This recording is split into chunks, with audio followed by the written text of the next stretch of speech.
안녕하십니까. 지뢰를 밟으면 경품은 목발로 주자는 식으로 정봉주는 전방에서 다리를 잃은 병사를 조롱했고 우리 국방에 모욕을 주는 얘기를 서슴지 않던 사람임에도 불구하고 민주당 후보를 추천했다는 소식을 전해드리겠습니다. 민주당 중앙선거관리위원회는 11일 여의도 당사에서 서울, 강북, 을을 포함한 지역구 4곳의 경선 결과를 발표하며 정봉주 후보의 공천 소식을 알렸습니다.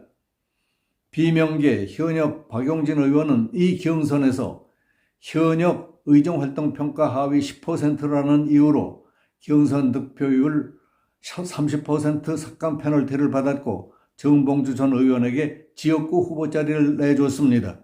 이처럼 나꼼수 출신 정봉주 전 의원이 더불어민주당 서울 강북을 경선에서 비명계 박용진 의원을 꼽고 국회의원 후보로 공천을 받자 정봉주가 어떤 인물인가를 파헤치는 글들이 나돌고 있습니다.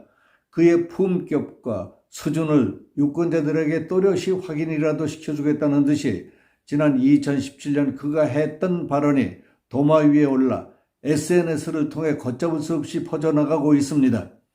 먼저 그 내용부터 알아보겠습니다.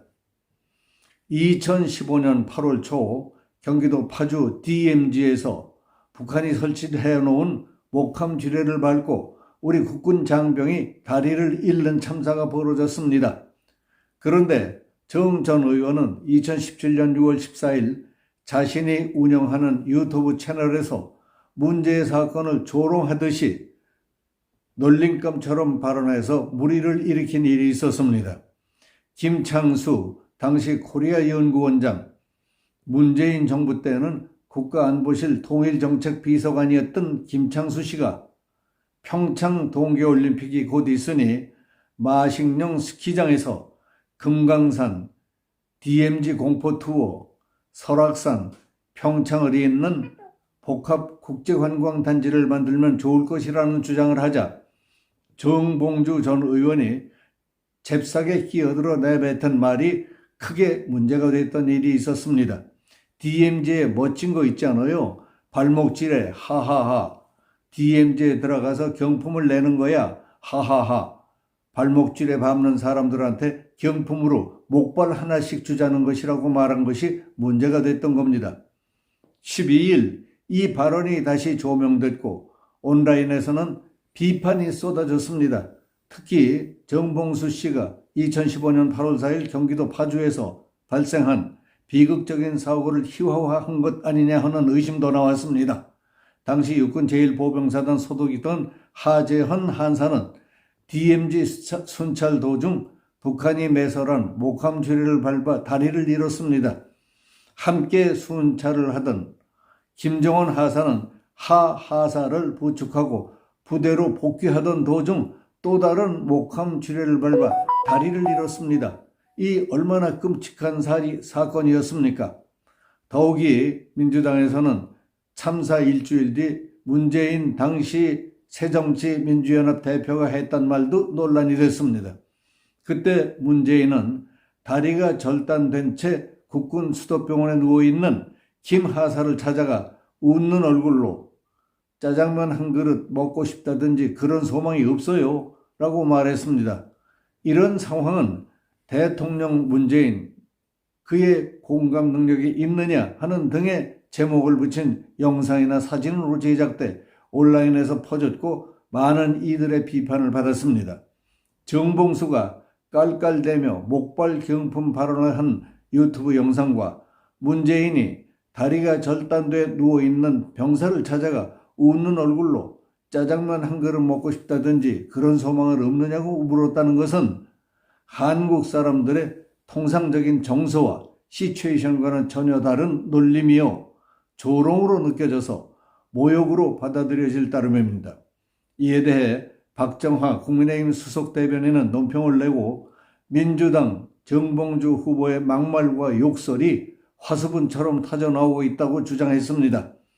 박 대변인은 정 후보가 DMZ 발목 지뢰를 언급한 건 삐뚤어진 국가관이며 우리 국군 장병들에 대한 모독이라고 말했습니다. 정 후보는 2019년 10월 자신의 유튜브 방송에서 조국 사태와 관련해서 당의 반대 의견을 낸 특정 정치인을 향해 입에 담기 힘든 욕설을 퍼부었습니다. 퍼부어대는 막말과 욕설은 거리낌이 없어 보였습니다.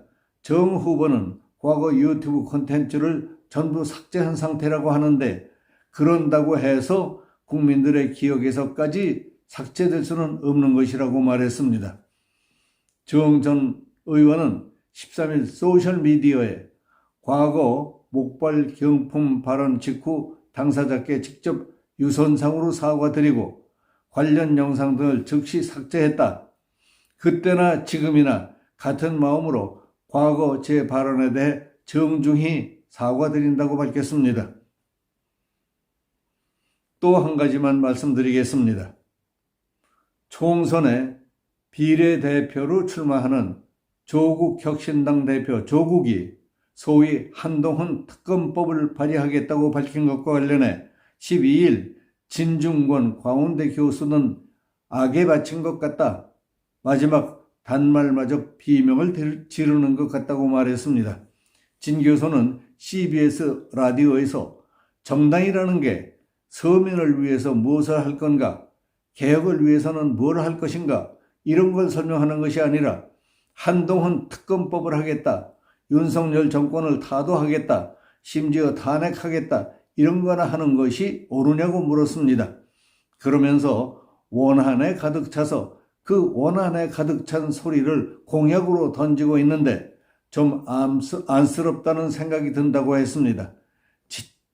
진 교수는 한국갤럽 3월 첫째 주 여론조사에 따르면 조국 혁신당의 20대 지지율이 0%가 나온 것에 대해 공정성을 깬 그런 사람이 나왔다는 걸 전혀 납득할 수 없다는 것이라고 말했습니다. 앞서 조 대표는 22대 국회 첫 번째 행동으로 한동훈 특검법을 발의하겠다, 검찰 독재 정권 조기 종식과 사법적인 실현을 위한 것이라고 밝혔습니다. 조 대표는 여러 가지 범죄 의혹에도 불구하고 제대로 된 수사조차 받지 않은 검찰 독재 황태자였으며 국민의힘 한동훈 비상대책위원장이 평범한 사람과 같이 공정하게 수사받도록 하라는 것이 국민의 명령을 받드는 행동이라고 말했습니다. 조국 혁신당이 발의하겠다는 특검법 이름은 정치검찰의 고발사주 의혹, 윤석열 검찰총장 징계 관련 의혹, 딸의 논문 대필 의혹 사건 규명을 위한 특별검사의 임명 등에 관한 법률입니다. 조 대표는 법은 누구에게나 공평해야 한다. 특히 검사 출신 대통령이라고 해서 검사 출신 집권여당 대표라고 해서 예외가 될 수는 없다. 선택적 수사에 골몰하는 정치검찰에 대한 국민의 준엄한 심판이 필요하다. 조국 혁신당이 맨 앞에 서겠다고 말했습니다. 조 대표는 40 총선에서 조국 혁신당의 비례대표 후보로 나서겠다고 신청한 상태입니다.